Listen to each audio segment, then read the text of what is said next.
So picture this, an army standing in front of a massive, impenetrable fortress. They don't have any siege weapons, no ladders, no battering rams, and their grand plan? Well, it's to march, blow some trumpets, and then win the whole battle with a single shout. Yeah, it sounds completely impossible, but that's the incredible story of the fall of Jericho. And that's really the big question we're digging into today. How on earth could a sound bring down stone walls that had been standing for generations? It's a story about a promise, an unlikely hero, and a battle plan that justified all human logic. To really get how big of a miracle this was, we first have to understand the obstacle. And for the nation of Israel, the city of Jericho wasn't just a wall of stone, it was a giant wall of fear. Can you imagine? Their long journey was finally over. 40 long years of wandering in the desert were behind them. They just crossed the Jordan River on dry ground, which was a miracle all on its own. And now, here they were, ready to finally claim the land God had promised them. But there was one huge thing standing right in their path: Jericho. I mean, just look at the matchup here. It's a total mismatch. On one side, you've got Israel, a nation of former slaves, basically nomads. Yeah, they were battle-tested from their time in the wilderness, but they had zero experience with siege warfare. And on the other side, Jericho, a legendary fortress with walls so thick and so high that everyone considered it absolutely unbreakable. It was a classic underdog story, but, the Israelites had a secret weapon. So before the main assault could even be planned, a really crucial piece of the puzzle fell into place. And it was all thanks to a secret mission and a woman that nobody would have ever expected. And this makes sense, right? It's just smart military strategy. Joshua needed intel, so he sends 2 men to slip into the city, check out its defenses, and try to get a feel for the morale of its people. And their mission leads them to a house that's literally built into the city wall. The spies end up finding refuge with a woman named Rahab. Now, she's an outcast, kind of living on the fringes of society in Jericho. But here's the key thing. She had been paying attention. She'd heard all the stories about Israel's God, the parting of the Red Sea, the victories over these powerful kings, and she believed them. So when the king's soldiers show up knocking on her door, Rahab has a life or death choice to make. Does she betray these foreigners and stay safe, or does she risk literally everything for a faith she's just starting to understand? Well, she chose faith. She hid the men on her roof and sent the guards on a wild goose chase. And this wasn't just some random act of kindness. It was a powerful declaration of her belief. Right there, in the heart of a city that was doomed for destruction, this one woman recognized the power of the God of Israel and decided she wanted to be on his side. So they strike a deal. They promise to spare her life and the lives of her whole family in exchange for her help. And the signal for the invading army would be simple: a scarlet cord hanging from her window in the wall, a little symbol of protection in the middle of all the chaos that was about to come. Okay, so the spies are back, Rahab's on their side, and now it was time for the battle plan.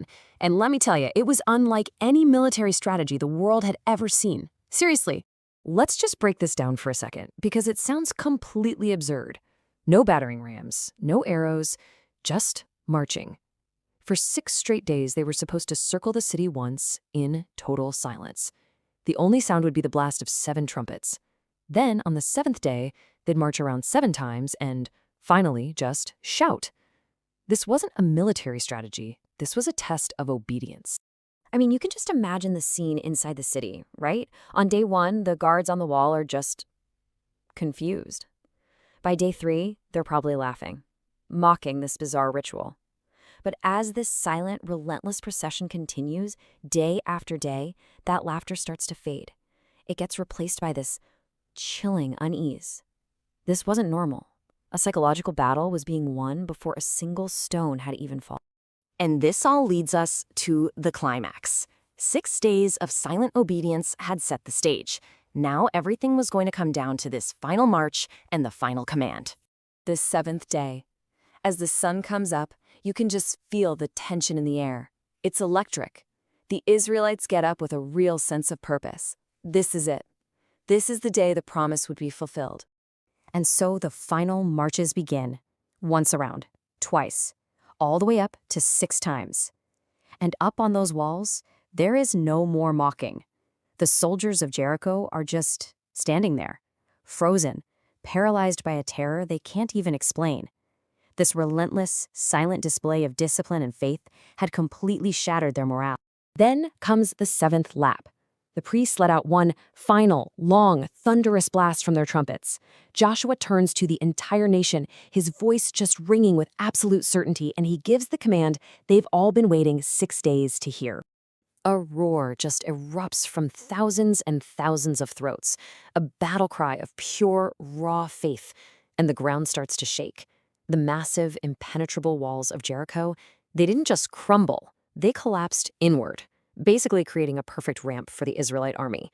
The impossible had just happened. But the story isn't over just because the walls are down. In the aftermath, we see the fulfillment of two very different promises, one of judgment and one of absolutely incredible grace.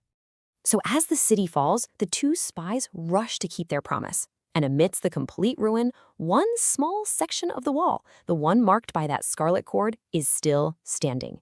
They rescue Rahab and her entire family, and they bring them to safety. The rest of the city is completely destroyed, a decisive and final victory. And this, honestly, might be the most astonishing part of the whole story. Rahab isn't just saved. She's welcomed into the community.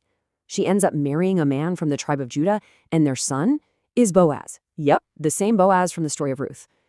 Her family line continues directly to King David, and ultimately, centuries later, to Jesus himself. An outcast prostitute from a condemned city becomes a direct ancestor of the Messiah. It's incredible. So, when you look back at it, the fall of Jericho was never really about military might. It was a demonstration. It was a lesson that trusting a divine plan, even when it seems completely foolish or illogical to our human minds, is the true path to victory. So, what's the big takeaway from all this? Well, there are two really powerful truths here. First, that simple obedience to a higher calling can achieve what all the strength and strategy in the world cannot. And second, through Rahab's story, we see that no past is too dark and no person is too broken to be redeemed and woven into a much greater purpose. And that leaves us with one final thought. The story of Jericho really challenges us to look at the unbreakable walls in our own lives. You know, the walls of fear or doubt or past mistakes. What if the strategy for bringing them down isn't about using more force, but about having more faith? What if the victory you're looking for is just one shout of trust away?